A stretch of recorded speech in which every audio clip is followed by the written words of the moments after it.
बच्चों, कैसे हैं आप सब? आई होप सब बढ़िया होंगे। तो ये वीडियो बहुत ध्यान से सुनिएगा, उन बच्चों के लिए है जो रीनीट देने वाले हैं। केमिस्ट्री में, बायोलॉजी में काफी अच्छा चल रहा है, लेकिन फिजिक्स को लेके कहीं ना कहीं डर है कि कहीं फिजिक्स में अगर नंबर कम रह गए तो जीएमसी मिलने से रह जाएगा। तो भाई उन बच्चों के लिए मैं एश्योर कर देता हूं कि ये वीडियोस आप सभी के लिए हैं। ये किसी टॉपर्स के लिए वीडियो नहीं है भाई, ये उन बच्चों के लिए वीडियोस हैं जिनका फिजिक्स में ज्यादा काम खराब है और वो अच्छा करना चाहते हैं ताकि अपनी एक अच्छी रैंक लेके अपनी एंट्री जीएमसी में कर सकें। तो भाई आपको करना क्या है, जैसे जैसे ये वीडियोस आएंगी सारे चैप्टर्स मैं इसमें कवर करूंगा, आप इनको बहुत शिद्दत के साथ देखिए और पाइएगा कि कुछ समय बाद आप सारे चैप्टर्स को बहुत अच्छे से कर लेंगे with concept and with questions. तो बिना किसी टाइम को वेस्ट किए हुए आपको सीधा लेके चलता हूं क्वेश्चंस पे। तो करने वाले हैं अपना क्वेश्चन शुरू। बच्चों एक बार ध्यान से मेरी बात को समझना। ये क्या है? आपकी अर्थ है, अर्थ का ये सेंटर है। तो जो सरफेस पे एक्सेलरेशन ड्यू टू ग्रेविटी होता है बच्चों, जिसको हम स्मॉल जी बोलते हैं, वो हमारे पास अर्थ पे हमने मानना होता है। अच्छा, अगर हम इससे ऊपर चले जाएं, है ना, हमने कहा एच हाइट पे ऊपर चले गए, तो जो नया जी होगा, एक्सेलरेशन जो नया होगा ड्यू टू ग्रेविटी, वो जी डैश होगा और उसकी वैल्यू कुछ इस तरह से निकलेगी बच्चों। ठीक है ना भाई? ये अपने पास फॉर्मूला है किसका? नए वाले एक्सेलरेशन का, जब आप एच हाइट पर ऊपर जाते हैं। अब मेरी एक बात बताओ मुझे, अगर मैं वेट की बात करूं कि वेट क्या होगा, वेट क्या होता है, वेट का फॉर्मूला क्या होता है, या ग्रेविटेशनल फोर्स का फॉर्मूला क्या होता है? m इंटू जी, है ना। जो ये बॉडी है इसको, इसका मास और इंटू जी, है ना। तो अगर मैं वेट की टर्म्स में बात करूं तो यहाँ एम जी डैश हो जाएगा, नए वाला वेट, और इधर भी एम से मल्टीप्लाई कर दूं, ये कौन सा हो जाएगा? आपका नया वाला वेट आपका आ जाएगा, है ना। ये आपका नया वाला वेट का फॉर्मूला आ जाएगा, ठीक है ना। एम जी डैश मतलब नए वाला जो ग्रेविटेशनल फोर्स बनेगा, क्योंकि जी डैश चेंज हुआ था। अच्छा, तो इसकी वैल्यू कितनी होगी? इसको मैं कुछ नाम देता हूँ, इसको मैं नाम देता हूँ मान लो एफ, है ना।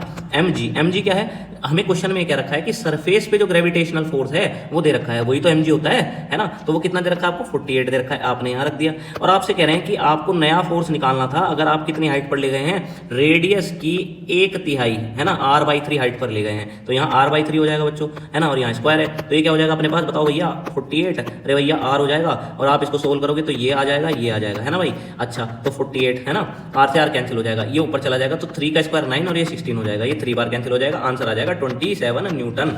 ठीक है, ये आपका आंसर हो जाएगा भाई। चलो, तो अपने पास जो ये क्वेश्चन है बच्चों, ये केपलर से जुड़ा हुआ है। केपलर ने क्या बोला था कि अगर कोई जो सन होता है उसके चारों तरफ जो है प्लेनेट घूम रहा है, और उन्होंने एक रिलेशन बताई थी कि जो घूमने का टाइम पीरियड है ना इस प्लेनेट का, वो प्रोपोर्शनल है उसकी ऑर्बिट की क्यूब के, है ना, रेडियस ऑफ द क्यूब के, है ना, इस तरीके से होता है। अच्छा, अब क्वेश्चन में क्या क्या रखा है, देखो मैं आपको क्वेश्चन के बारे में बताता हूँ। जो रेडियस है, किसकी रेडियस है? मार्टिन कोई प्लेनेट है, उसकी रेडियस जो है वो क्या है?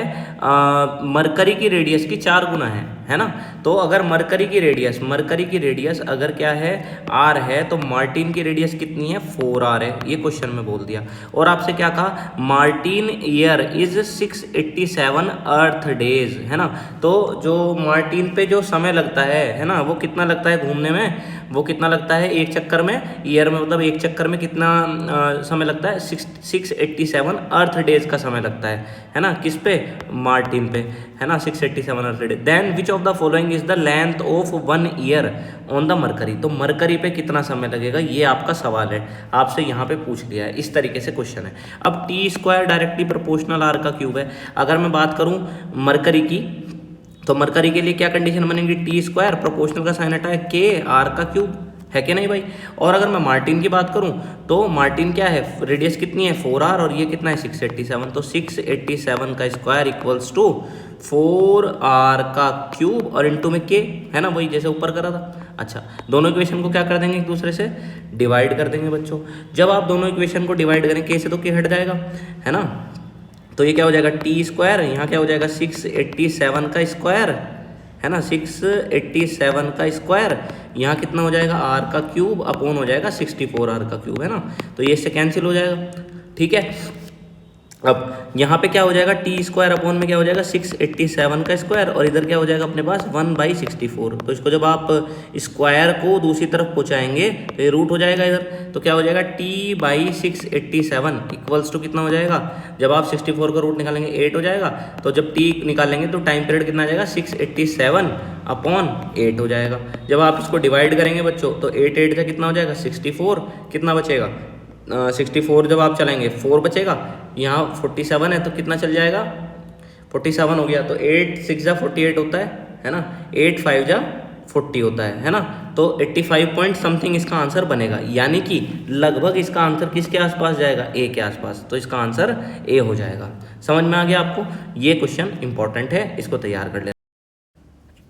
तो बच्चों अपने पास ये क्वेश्चन है, और ये क्वेश्चन करने से पहले मैं थोड़ा सा इसका कॉन्सेप्ट बता देता हूँ। देखो ऐसा है, ये अपने पास अर्थ है ना, अर्थ की अपनी रेडियस क्या होती है, कैपिटल आर होती है। आपको एक ऑर्बिट है जो लॉन्च करनी है सरफेस से, और वो ऑर्बिट ऐसे चारों तरफ घूम रही है, और कितने एल्टीट्यूड पे चल रही है, क्वेश्चन में कहा है कि 2r एल्टीट्यूड पे चल रही हो, है ना, तो कितनी एनर्जी से यहाँ से इसको लॉन्च करना चाहिए, ये पूछ रहे हैं यहाँ से सरफेस से। अच्छा आप एक बात बताओ, काइनेटिक एनर्जी जो होती है प्लस पोटेंशियल एनर्जी जो होती है ना सरफेस पे पार्टिकल की, है ना, और उसको जब ऊपर पहुंचा दिया, सैटेलाइट जो थी उसको यहाँ पहुंचा दिया, तो काइनेटिक एनर्जी बाद में क्या हुई, ke2, और पोटेंशियल एनर्जी क्या हुई, pe2, है ना।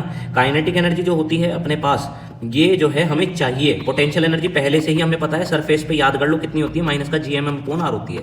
काइनेटिक एनर्जी जो सेकंड वाली है, आप एक बार बताओ, काइनेटिक एनर्जी का फॉर्मूला क्या होता है, हाफ mv², v यहाँ ऑर्बिटल वेलोसिटी है घूमने की, है ना, और पोटेंशियल एनर्जी का फॉर्मूला माइनस का gmm/r होता है, लेकिन यहाँ r कितना हो गया, सेंटर से टोटल डिस्टेंस, है ना, 2r हाइट पे थी और r यहाँ तक की थी, तो कितना हो गया, 3r हो गया, है ना भाई, इतनी बात हो गई। अब हमें काइनेटिक एनर्जी निकालनी थी बच्चों, तो ये क्या हो जाएगा, 1/2, ये वाली बात है ना, 1/2 m। एक बात बताओ, एक बात आप याद कर लो, क्या याद कर लो आप ये याद कर लो बच्चों कि जो आपके पास ऑर्बिटल वेलोसिटी होती है वो आपको याद होनी चाहिए, कितनी होती है ऑर्बिटल वेलोसिटी, √gm/r होती है। यहाँ r की वैल्यू क्या है, यहाँ r की वैल्यू gm/3r हो जाएगी, है ना, यहाँ पे 3r हो जाएगी, कैसे, ये यहाँ से लेके यहाँ तक की डिस्टेंस है, ठीक है ना, ये अपने पास gm/3r हो जाएगी। अच्छा अब एक बात सुनो मेरी ध्यान से, एक बात मेरी ध्यान से सुनो, क्या करेंगे यहाँ पे वैल्यू पुट करेंगे, √gm/r, यहाँ से लेके यहाँ तक की डिस्टेंस कितनी हो गई है, 3r, है ना, ये पुट कर दिया, माइनस का gmm/3r, और भाई ये जो वाला पार्ट है ये इधर चला जाएगा। जब ये इधर चला जाएगा बच्चों तो क्या हो जाएगा, प्लस हो जाएगा, है ना, प्लस कितना हो जाएगा यहाँ पे बोलो, प्लस जो है हमारे पास प्लस का gmm/r हो जाएगा, है ना, ये स्क्वायर था यहाँ पे, ठीक है भाई। अच्छा अब क्या हो जाएगा बच्चों, हाफ mgm/3r माइनस का gmm/3r और प्लस में gmm/r, ये काइनेटिक एनर्जी है जो शुरुआत वाली है, यही हमारे से पूछी गई थी। तो कितना हो जाएगा, इसको अगर हम ऐड कर लेंगे तो सारे में से क्या कॉमन आ जाएगा, पहले तो ये बताओ, gmm/r कॉमन आ गया, तो फर्स्ट टर्म में क्या बचा, 1/6, दूसरी टर्म में क्या बचा, 1/3, तीसरी टर्म में क्या बचा, 1। तो जब आप इसको सोल्व करेंगे बच्चों तो हमारे पास कितना हो जाएगा, अगर हम इसका एलसीएम ले लेंगे तो 6 एलसीएम आया, 1 माइनस का 2 और प्लस 6, है ना, और बाहर क्या लिखा हुआ है, gmm/r, ये हमारे पास बाहर की तरफ लिखा हुआ है। हमारा जो रिजल्ट बन के आया वो क्या है, gmm/R, यहाँ पे अपने पास क्या आया था, -2 प्लस का 1 प्लस का 6/6, ये आया था, तो क्या हो जाएगा gmm/R, और जब आप इसमें से माइनस करेंगे तो -1 6 और -1 यानी कि 5 हो जाएगा, 5/6 हो जाएगा, यानी कि इसका आंसर C आ जाएगा, C आ जाएगा, C आ जाएगा। तो अपने पास ये क्वेश्चन है बच्चों, आपसे क्या कह रहे हैं, आपसे कह रहे हैं एक बॉडी है जिसका मास कितना है, 60 ग्राम है ना, और क्या कह रहे हैं कि उस पर जो ग्रेविटेशनल फोर्स लगता है वो 3 न्यूटन का लगता है, when place at a particular point, the magnitude of the gravitational field intensity. भाई ग्रेविटेशनल फील्ड इंटेंसिटी का सीधा फॉर्मूला याद रखो, E = F/m, बस। अब आपको ग्रेविटेशनल फील्ड इंटेंसिटी निकालनी है, F कितना है, 3 न्यूटन, मास कितना है, 60 ग्राम में है, तो किलोग्राम में करना पड़ेगा, तो 10⁻³ से मल्टीप्लाई हो जाएगी, ये ऊपर चला जाएगा, तो क्या हो जाएगा, ऊपर जाके 3000/60 हो जाएगा, ये कैंसिल हो जाएगा भैया, तो अपने पास क्या जाएगा, 50 न्यूटन पर kg, ये आपका आंसर बन जाएगा। तो इसका आंसर हो जाएगा भैया B, है ना, समझ में आ गया। अब मैं आपके पास क्या कह रहे हैं, एक मास m है, एक 9m है, कितने डिस्टेंस पे रखे हुए, r पे, gravitational potential on the line joining the bodies where the gravitational field is 0। कोई लाइन है, देखो एक बात समझो आप, है ना, 2 टर्म्स हैं जो आपको समझनी है। एक तो टर्म है आपकी ग्रेविटेशनल फील्ड इंटेंसिटी जो कि एक वेक्टर क्वांटिटी है, उसका फॉर्मूला होता है gm/r², और एक होता है ग्रेविटेशनल पोटेंशियल जिसका फॉर्मूला होता है माइनस का gm/r। ये आपको डिफरेंस समझना है। अब कह रहे हैं कि उस पॉइंट पर आपको क्या निकालना है, आपसे कह रहे हैं क्या, द ग्रेविटेशनल पोटेंशियल बताओ उस पॉइंट पर जहां पर ग्रेविटेशनल फील्ड इंटेंसिटी 0 हो जाती है। ये सवाल है अपना, समझ रहे हो। मान लो O पॉइंट है ना, यहाँ मास है m, यहाँ है 9m, है ना, और इनके बीच का जो गैप कितना दे रखा है, ये डिस्टेंस दे रखी है r। मैंने कहा इस डिस्टेंस पर, x डिस्टेंस पर ग्रेविटेशनल फील्ड इंटेंसिटी 0 हो जाती है। तो इस पॉइंट पर जब ग्रेविटेशनल फील्ड इंटेंसिटी 0 है तो कब है, तब है जब क्या बोलते हैं, जो ग्रेविटेशनल फील्ड इंटेंसिटी बनी स्मॉल m की वजह से O पॉइंट पर, और जो 9m की वजह से बनी O पॉइंट पर, वो कैसे हो, इक्वल और अपोजिट हो, तभी तो 0 होगा ना। ग्रेविटेशनल फील्ड इंटेंसिटी कब जीरो होगी भाई, देखो मास की तरफ को होती है ग्रेविटेशनल फील्ड इंटेंसिटी, तो इधर को होगी, और इसी पॉइंट पर निकालनी है इस मास की वजह से, तो इसकी तरफ को होगी, तो ये उल्टे आएंगे ना एक दूसरे के, और अगर ये इक्वल और अपोजिट हो जाए तभी तो यहाँ जीरो होगी ना। तो हमारे पास क्या फॉर्मूला होता है एफ का, ई का sorry, G M upon R square. तो अगर मैं बात करूं इधर वाले की, यहाँ से यहाँ तक की, तो G M upon x square किसके इक्वल होना चाहिए, ये इक्वल होना चाहिए जी एम एम कितना 9m है ना। अब मैं ई इधर वाले की बात कर रहा हूँ, इधर वाले का ई निकाल रहा हूँ मैं इस पॉइंट पर, तो G into 9m upon R, R कितना लेना चाहिए, टोटल आर है तो ये हो जाना चाहिए आर माइनस एक्स का होल स्क्वायर। तो इसमें क्या कैंसिल हो जाएगा, जी एम से जी एम कैंसिल हो जाएगा, आर माइनस एक्स का होल स्क्वायर इक्वल्स टू क्या हो जाएगा 9x स्क्वायर हो जाएगा। तो आर माइनस एक्स इधर रूट स्क्वायर था उधर जाके रूट हो जाएगा, तो क्या हो जाएगा 3x हो जाएगा, तो आर बराबर क्या आ जाएगा 4x आ जाएगा, x बराबर क्या आ जाएगा r/4। ये वो वाली डिस्टेंस है बच्चों जहां पर क्या जीरो हो जाएगा, ग्रेविटेशनल फील्ड इंटेंसिटी क्या हो जाएगी जीरो। अब हमें क्या निकालना है, हमें तो पोटेंशियल निकालना है ना, कौन से पॉइंट पे, ओ पॉइंट पर। यहाँ क्या मास है m, यहाँ क्या मास है 9m, ये वाली डिस्टेंस हमने अभी निकाली कितनी आ गई r/4, टोटल कितनी है r है, तो ये कितनी हो जाएगी r माइनस r/4 करोगे तो ये आएगी 3r/4 है ना। जब r में से r/4 माइनस करोगे तो 3r/4 आएगा। यहाँ से यहाँ तक का पोटेंशियल निकालो, m की वजह से v1 की वैल्यू क्या हो जाएगी माइनस का जी एम, m ये रहा अपॉन r/4, तो ये हो जाएगा माइनस का 4gm अपॉन r, ठीक है। अच्छा v2 बताओ, इसी पॉइंट पर इसकी वजह से कितना होगा, तो ये हो जाएगा माइनस का जी एम की वैल्यू क्या लेंगे 9m लेंगे, इनके बीच का गैप कितना लेंगे, गैप लेंगे 3r/4 है ना। तो जब आप इसको सोल्व करेंगे बच्चों ये इससे कैंसिल हो जाएगा 3 बार, तो ये आंसर आएगा माइनस का 3gm है ना, और नीचे आ जाएगा क्या अपने पास, ये ऊपर चला जाएगा है ना, तो ये 4 मल्टीप्लाई में आ जाएगा, अपोन में क्या बच्चों, अपोन में आएगा r है ना। तो ये हो जाएगा कितना, अगर हम दोनों पोटेंशियल को जोड़ देंगे तो कितना बैठेगा माइनस का 4gm अपॉन r, और ये हो जाएगा माइनस, मतलब प्लस ही हो गया पर ये माइनस का साइन था ना यहाँ पे, तो 12 है ना gm, ठीक है, और अपॉन r, ठीक है ना। तो कितना आ जाएगा माइनस का 16gm अपॉन r, ये अपना आंसर बन जाएगा। तो अपना आंसर क्या ठीक हो जाएगा, बी करेक्ट हो जाएगा। तो बच्चों अपने पास ये क्वेश्चन है, मैं आपको क्वेश्चन बता देता हूँ कि क्वेश्चन में आपसे क्या कह रहे हैं। देखो आपसे क्वेश्चन में कह रहे हैं कि एक सैटेलाइट है जो कि मास m की है और अर्थ के चारों तरफ घूम रही है, कितनी हाइट से घूम रही है, h हाइट पे घूम रही है। कह रहे हैं total energy of the satellite बताओ in terms of G not की टर्म्स में बताओ टोटल एनर्जी। भाई देखो ये आपके पास क्या है, अर्थ है ना, अर्थ का ये क्या है, यहाँ पर रेडियस है अर्थ की कैपिटल R, यहाँ आपकी वो सैटेलाइट इस ऑर्बिट में घूम रही है ना। तो आपसे कह रहे हैं कि h हाइट पे घूम रही है, तो इसकी हमें एनर्जी बतानी है, टोटल एनर्जी बतानी है जी नॉट के टर्म्स में, यानी कि एक्सेलरेशन ड्यू टू ग्रेविटी के टर्म्स में बतानी है। तो टोटल एनर्जी का फॉर्मूला क्या होता है, potential energy plus kinetic energy. तो पोटेंशियल एनर्जी क्या हो जाएगी माइनस का जी एम एम, कितनी हाइट पर चल रही है r प्लस h हाइट पर चल रही है। काइनेटिक एनर्जी का फॉर्मूला क्या होता है हाफ m v स्क्वायर। अब एक बात बताओ, v जो होती है ना, याद कर लो सैटेलाइट की वेलोसिटी होती है √gm अपॉन r है ना। यहाँ r क्या है, r प्लस h है, और यहाँ क्या है इसका v स्क्वायर था तो स्क्वायर कर दिया है ना। ये अपने पास फॉर्मूला हो गया है ना। सैटेलाइट की वेलोसिटी का फॉर्मूला ये होता है ना gm upon r, small r मतलब यहाँ से लेके यहाँ तक की हाइट, तो यहाँ r प्लस h है वो रख दी मैंने। तो भाई ये कितना हो जाएगा माइनस का gmm upon r plus h plus half m, root हट जाएगा gm upon r plus h, ये आ जाएगा। अच्छा अब एक बात बताओ बच्चों, इसमें से कॉमन क्या आ जाएगा, इसमें से कॉमन आ जाएगा माइनस का gmm upon r plus h common आ जाएगा। क्या बचेगा फर्स्ट वाली टर्म में -1 बचेगा, दूसरी वाली टर्म में क्या बचेगा, ये अपना बाहर आ गया था ना सारा, तो यहाँ पे क्या बचेगा 1/2। तो इसका आंसर कितना बनेगा gmm upon r plus h है ना।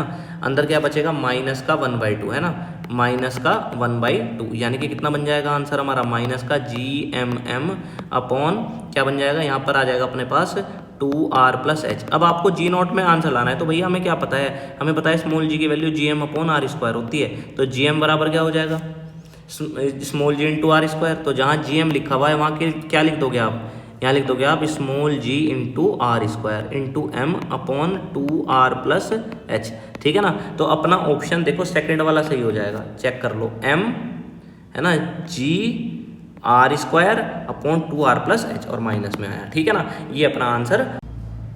तो फिर अब ये वाला क्वेश्चन हम कैसे करेंगे भाई? आपको दे रखा है क्या? आपको दे रखा है 3π/GD। आपको ना इसका ना ये बताना है कि ये कौन सी क्वांटिटी है इन तीनों चारों में से, है ना।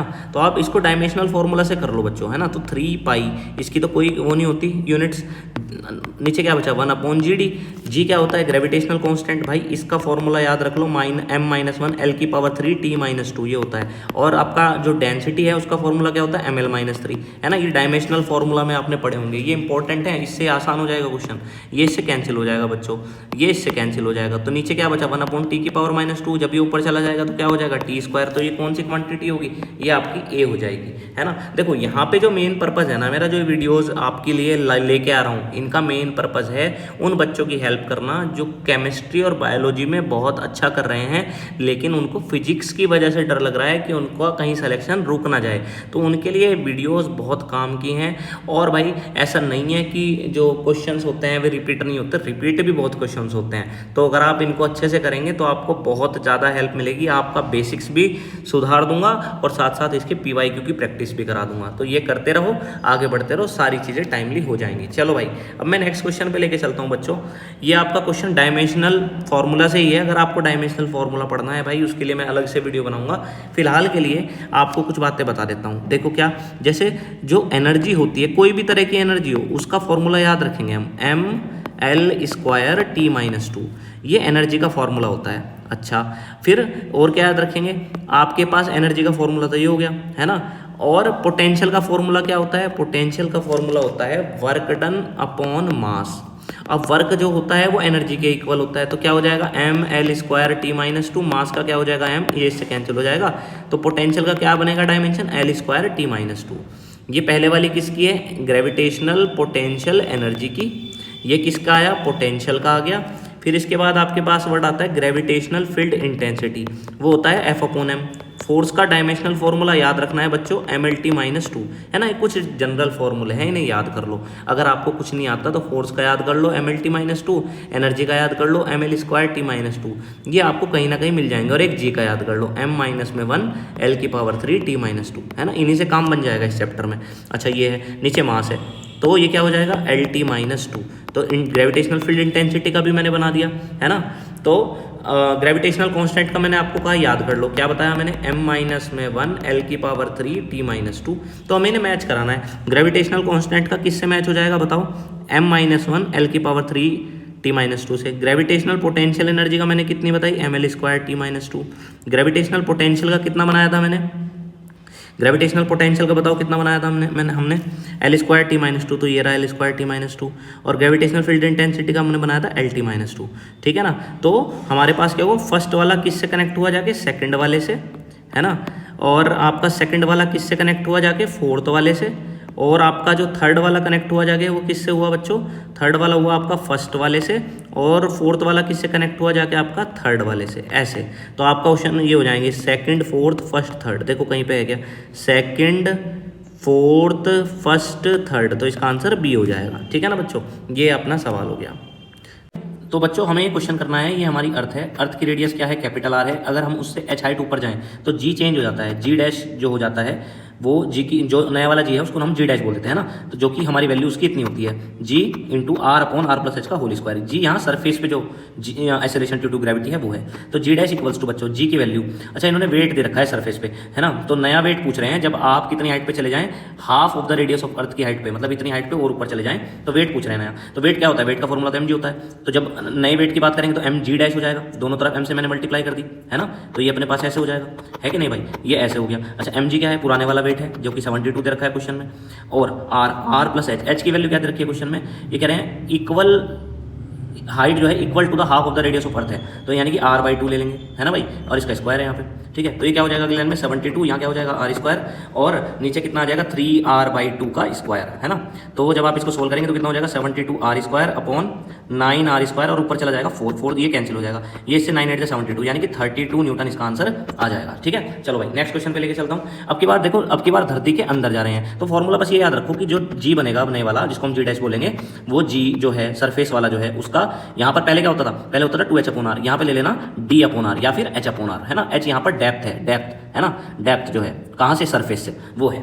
ठीक है, अब हमारे पास क्वेश्चन क्या है, बस समझ गए ना, हाइट में 2h/r होता है, डेप्थ में क्या होगा, h/r होगा, है ना। चलो तो कहाँ जा रहे हैं, हाफ वे डाउन, आधे रास्ते जा रहे हैं, है ना, half way down to the centre of the earth, है ना, अर्थ के सेंटर के आधे में आ गए, यानी कि कितना चले होंगे हम नीचे गहराई में, h बराबर r/2। तो g डैश की वैल्यू जो हो जाएगी बच्चों, g1 माइनस h की वैल्यू क्या रख देंगे हम, r/2, और यहाँ पर ये अपोन में आता है, यहाँ गया, इससे कैंसिल हो गया, तो अपने पास 1 माइनस 1/2 यानी कि g/2 हो जाएगा। g/2 का मतलब क्या हो जाएगा, नए वाला एक्सेलरेशन की वैल्यू आ गई। तो वेट का फॉर्मूला क्या है, वेट निकालना है, तो वेट का फॉर्मूला होता है mg डैश, है ना, नए वाला जो है mg की वैल्यू क्या है, यहाँ पे g/2 आई, मास कितना है, सॉरी mg कितना है, mg हमारे पास पूरा 200 दे रखा है, और अपन में क्या गया 2 आ गया, कितना आ गया 100 न्यूटन आ गया हमारा आंसर इसका। समझ गए बच्चों। अच्छा चलो अब आगे चलते हैं। आगे देखो एक बात समझते हैं, आपको एक बात क्लियर कर दूं पहले मैं।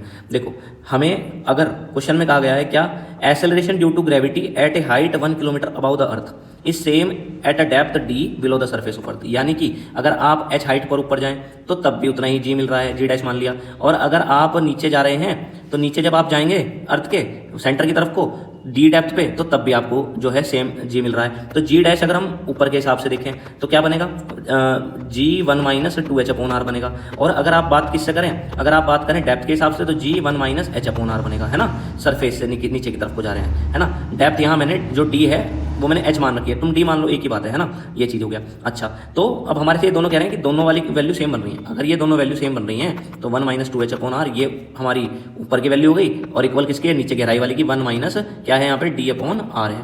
तो आपने क्या पाया, g से g कैंसिल हो गया भाई, तो अपने पास क्या बचा 1 माइनस 2h/r, इधर क्या बचा हमारे पास 1 माइनस d/r, है कि नहीं भाई। तो अब क्या होगा, 1 से 1 कैंसिल हो जाएगा, तो माइनस का 2h/r इक्वल्स टू किसके आ जाएगा, माइनस के d/r के, इससे कैंसिल हो जाएगा, इससे कैंसिल, तो d इक्वल्स टू क्या आ गया 2h, यानी कि कितनी गहराई पे सेम g बनेगा जितना ऊपर हाइट पे बनता था, तो 2h डेप्थ पर उतनी ही g बनेगा जितना कि कब बनता, जितना कि h हाइट पर बनता, कब, ऊपर जाने पर अगर h हाइट पर g डैश बन रहा है ना, तो डेप्थ में कहाँ बनेगा, 2h हाइट 2h डेप्थ पर आपका उतना ही सेम वैल्यू बनेगी। ठीक है, तो अब अपना सवाल ये था कि acceleration due to gravity at a height 1 kilometre above the earth is same, ये देन बिलो वाली पूछ रहे हैं, है ना। तो d इक्वल्स टू मैंने क्या बताया 2h, है ना भाई, इससे जुड़ा हुआ क्वेश्चन नीट 2026 जो पेपर हुआ था उसमें भी आ रहा था बच्चों, है ना। तो d की वैल्यू कितनी रख देंगे, यहाँ पे हम 1 रख देंगे, इक्वल्स टू 2h हो जाएगा, तो h इक्वल्स टू कितना आ जाएगा यहाँ पर 1/2 किलोमीटर, तो अपना आंसर क्या हो जाएगा, d हो जाएगा। तो बच्चों अब हम इस क्वेश्चन पे चलते हैं। इस क्वेश्चन को करने से पहले एक बात बताओ आप मुझे, एक बात ये बताओ मुझे, ये कौन है, ये अर्थ है, ये अर्थ है, ये क्या है इसका सेंटर, ये क्या है रेडियस है r, ऊपर जा रहे हैं कितनी हाइट पे जा रहे हैं, h हाइट पे। तो अपने पास हमने ग्रेविटी का फॉर्मूला बनाया था जब हम ऊपर की तरफ को चल रहे हैं, वो फॉर्मूला अपने पास क्या था, वो फॉर्मूला हमारे पास बच्चों एक तो ये था, है ना, आप कहोगे एक तो ये बताया था आपने, है ना, मैंने कहा एक तो ये बताया था, एक और बताया था, एक मैंने ये भी तो बताया था, जी डैश यहाँ क्या है r/r प्लस h का होल स्क्वायर। आप कहोगे कि दो फॉर्मूले कैसे एक ही चीज़ के, h हाइट के, भाई ये फॉर्मूला तब लगेगा जब जैसे हमें जी निकालना हो नए वाला, और आप 5 किलोमीटर ऊपर चले गए, 10 किलोमीटर, 15 किलोमीटर, लेकिन आप जब ज़्यादा किलोमीटर पर ऊपर जाने लगे, 1000 किलोमीटर इस तरह से जाने लगे, 1500, तब ये फॉर्मूला नहीं लगेगा, है ना। तो जनरल फॉर्मूला एक्चुअल में ये है। तो आप एक बात बताओ, इस फॉर्मूले में अगर h बढ़ेगा तो क्या होगा, देखो g डैश इनवर्सली प्रोपोर्शनल आ रहा है क्या 1/r प्लस h का होल स्क्वायर के, तो अगर h बढ़ेगा तो क्या बढ़ेगा, g क्या हो जाएगा, कम हो जाएगा। यानी कि जब आप अर्थ के सरफेस से बाहर की तरफ को चलेंगे तो g क्या होगा, कम होगा, है ना। एक बात तो ये बात। अच्छा दूसरी बात हमारा जो g का फॉर्मूला अंदर होता था वो क्या होता था, g dash equals to g1 minus, अंदर जाने पे d गहराई में अंदर गए तो d/r, है ना। कभी कभी मैं इसको h भी बोल रहा था, एक ही बात है वो तो, है ना, पर मैं गहराई की बात कर रहा हूँ। अब एक बात बताओ आप मुझे, अब एक बात बताना बच्चों मुझे, यहाँ से यहाँ तक की डिस्टेंस r थी, और जो वो गहराई नापी जा रही थी वो कहाँ से नापी जा रही थी, सरफेस से। कितना अंदर, मैं आपको बताता हूँ कितना अंदर। मैंने कहा मान लो आप यहाँ से यहाँ आ गए तो ये d होता था, है ना। तो सेंटर से ये वाली डिस्टेंस क्या होगी, ये वाली डिस्टेंस क्या होगी, तो ये वाली डिस्टेंस तो हमारी क्या होगी, r माइनस डी होगी, नहीं, ये क्या हो जाएगी हमारी r माइनस डी हो जाएगी। तो अगर आप ऊपर वाला फॉर्मूला थोड़ा सा आगे चलाएं तो कुछ ऐसा बनेगा, r minus D upon r। भाई इसको अगर आप एलसीएम वगैरह लेंगे तो ये बनेगा। तो ये r माइनस डी क्या है, ये वाली डिस्टेंस है ना, जो कि क्या है, सेंटर से चलने वाली डिस्टेंस है। जब आप सेंटर से चल रहे हैं ऊपर की ओर तो ये वो वाली डिस्टेंस है r माइनस डी, है ना। जब आप सबसे ऊपर पहुंच जाएंगे, यहाँ सरफेस पे पहुंच जाएंगे तो यहाँ पर क्या हो जाएगा, ये वाली डिस्टेंस क्या हो जाएगी हमारे पास, ये बिल्कुल जीरो हो जाएगी। यानी कि मेरा कहने का मतलब ये हुआ जी डैश प्रोपोर्शनल आया आर माइनस डी के, and what is are minus d, ये वाली डिस्टेंस है आर माइनस डी, यहाँ से यहाँ तक की, यहाँ से लेके यहाँ तक की, ये क्या है आर माइनस डी, है ना। तो जब आप बाहर की तरफ को चलेंगे, जब आप बाहर की तरफ को चलेंगे तो क्या होगा, तो आपका डी जो है वो बढ़ेगा, है ना। तो ये वाली बात है। तो अब मैं आपसे ये कह रहा हूँ कि G dash proportional R minus D, what is are minus D, कि आप जो है सेंटर से बाहर की तरफ को चल रहे हैं, तो सेंटर से आप बाहर की तरफ को चल रहे हैं, उस डिस्टेंस को मैंने स्मॉल आर मान लिया, आर माइनस डी को मैंने क्या मान लिया, स्मॉल आर। तो स्मॉल आर है ना, ये वाली जो डिस्टेंस है, ये आप जैसे बाहर की तरफ को चल रहे हैं, ये वाली कंडीशन वाली डिस्टेंस है। तो जी प्रोपोर्शनल किसके आया भाई, आर के आया, स्मॉल आर के आया। तो यानी कि अंदर जब आप बाहर की तरफ को जा रहे हैं तो डायरेक्टली प्रोपोर्शनल है जी, और जब आप सरफेस से और बाहर की तरफ जाएंगे तो आपका कैसे आ रहा है, इन्वर्सली आ रहा है। यानी कि पहले डायरेक्टली, और जब आप सरफेस पे आ गए, सरफेस पे आ गए आप कैपिटल आर पे, और जब बाहर की तरफ निकलने शुरू हुए तो इन्वर्सली, ऐसे, है ना। तो आपका ऑप्शन कौन सा ठीक हो जाएगा, बी ऑप्शन आपका ठीक हो जाएगा। ठीक है भाई। नेक्स्ट क्वेश्चन के लिए मैं आपको एक बात बता देता हूँ, हमारे पास एस्केप वेलोसिटी का क्या फॉर्मूला होता है बच्चों, ये हमें याद रखना है, रूट 2 जी और आर, ये अपना फॉर्मूला है ना। तो अब हम करने वाले हैं बच्चों नेक्स्ट क्वेश्चन। हमें पता होना चाहिए कि एस्केप वेलोसिटी क्या होती है। मान लो कोई ये अर्थ है और यहाँ से कोई बॉल बाहर की तरफ फेंकी जाए और वो इतनी स्पीड से फेंकी जाए कि वो वापस ही ना आए, तो उसको हम एस्केप वेलोसिटी बोलते हैं, मतलब वो धरती पे गिरे ही ना के, तो उसे एस्केप वेलोसिटी बोलते हैं। उसका फॉर्मूला ये होता है, इसको याद करना है हमें, इसको याद करना है हमें फॉर्मूले को। अच्छा, इस फॉर्मूले में अगर मैं आपसे बोलूँ बच्चों, क्या बोलूँ मैं आपसे कि जो आपका मास है, डेंसिटी का फॉर्मूला क्या होता है, मास अपॉन वॉल्यूम, मास बराबर वॉल्यूम इंटू डेंसिटी, तो 2g volume into density upon क्या, आर, ऐसे हो गया। तो वी फॉर्मूले में अगर आप वॉल्यूम की वैल्यू पुट करेंगे तो जी वॉल्यूम की वैल्यू क्या होती है, 4/3 पाई आर का क्यूब, यही तो होता है। ये आपका वो होता है ना, स्पेयर होता है ना प्लेनेट, तो उसका वॉल्यूम है, इंटू क्या रो, और नीचे क्या है इसके आर। तो अपने पास क्या फॉर्मूला बन जाएगा बच्चों, अपने पास जो फॉर्मूला बन जाएगा एस्केप वेलोसिटी का, ध्यान से देखो, अरे ध्यान से देखो भैया, तो क्या बन जाएगा अपने पास फॉर्मूला, अगर आप ध्यान से देख रहे हो, ये इससे आर स्क्वायर हो जाएगा, है ना। तो बचेगा 2, है ना, 8 हो जाएगा ना, ये देखो 2 4 8 हो गया, है ना, 8/3 जी, है ना, और पाई, और यहाँ पे क्या हो जाएगा आर स्क्वायर, और यहाँ मल्टीप्लाई में क्या हो जाएगा रो। ये अपना फॉर्मूला है ना। तो आपने क्या पाया कि जो आपकी एस्केप वेलोसिटी है, अगर आपको डेंसिटी दी हुई हो, ये मैं ऐसा क्यों कर रहा हूँ, इतना बड़ा ये क्यों किया, क्योंकि फॉर्मूले में डेंसिटी का लाना जरूरी है। क्यों लाना जरूरी है, क्योंकि क्वेश्चन में कहा है, कुछ डेंसिटी को लेकर बात कही है क्वेश्चन में। तो हमने क्या पाया, हमने पाया कि जो फॉर्मूला बन के आया वो हमारा डेंसिटी पे कैसे डिपेंड कर रहा है, आर स्क्वायर और रो पे ऐसे डिपेंड कर रहा है। अच्छा, तो कह रहे हैं कि एक प्लेनेट है, उसकी एस्केप वेलोसिटी बताओ जिसकी रेडियस जो है, whose radius and density are twice that of earth, है ना।